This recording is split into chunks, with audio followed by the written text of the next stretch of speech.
what feels like the start of winter, here are 3 allegedly true stories that take place during blizzards. If you like this video, a thumbs up is always appreciated. By subscribing to Chilling Nightmares, you help support the creation of more videos just like this one. My grandfather is a Maine lobsterman, fishing off an island only accessible by a ferry boat. His family has weathered many storms on the Maine coast for generations, except for my father, who broke tradition and abandoned the sea for the calmer world of general law practice in Boston.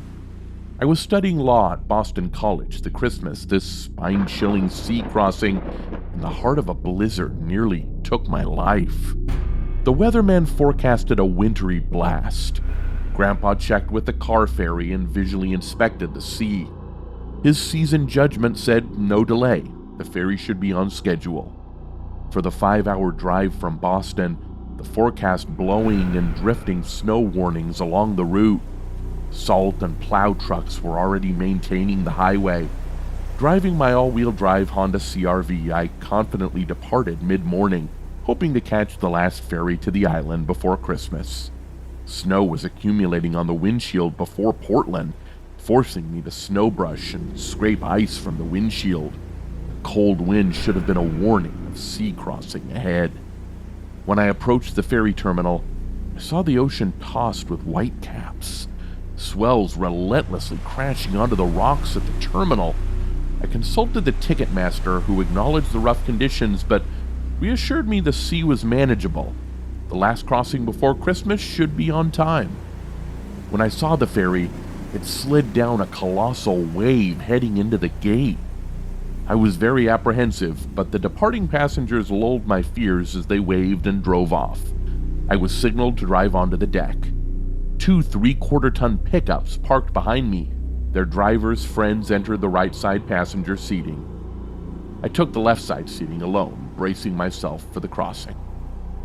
The harbor was barely left behind when the first swell crashed onto the deck so hard it jolted the ship.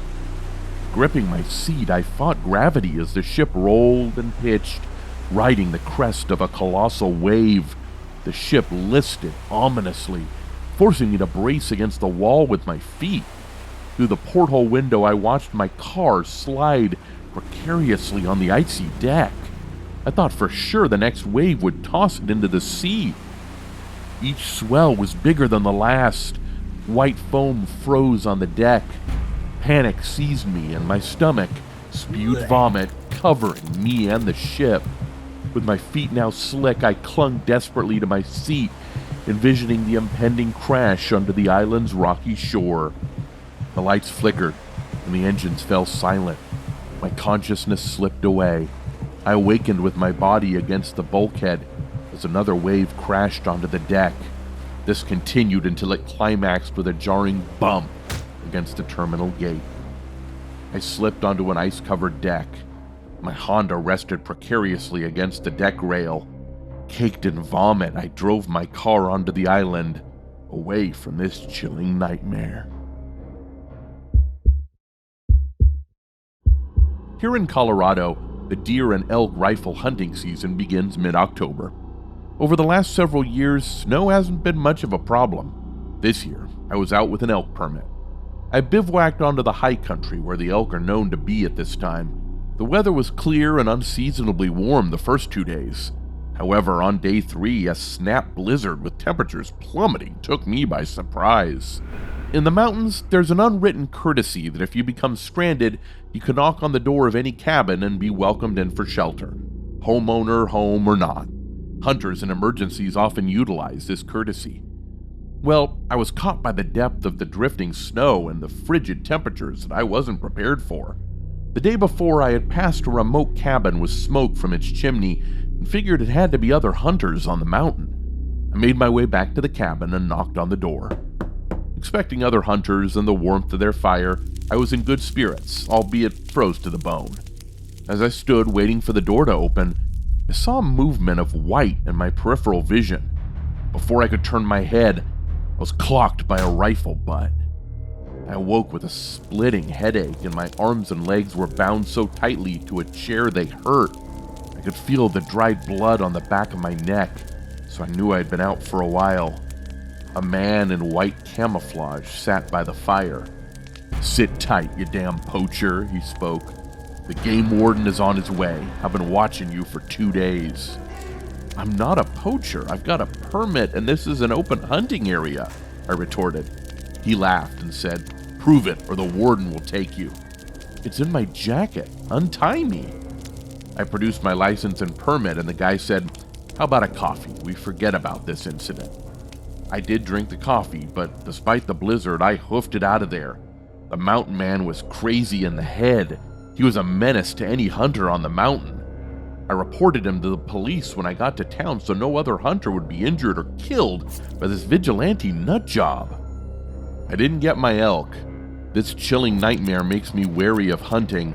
I prepare for the worst weather possible every time I go out. No knocking on cabin doors for me.